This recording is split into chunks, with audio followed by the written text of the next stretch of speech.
Hello guys, welcome back to my YouTube channel. I hope कि आप सब ठीक ठाक होंगे।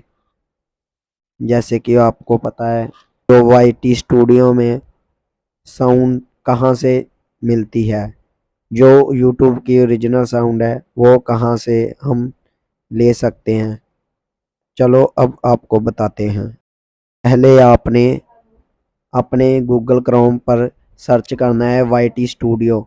वहाँ पर लिखा आ रहा है वाईटी स्टूडियो, वहाँ पर लॉगिन करना है जाके।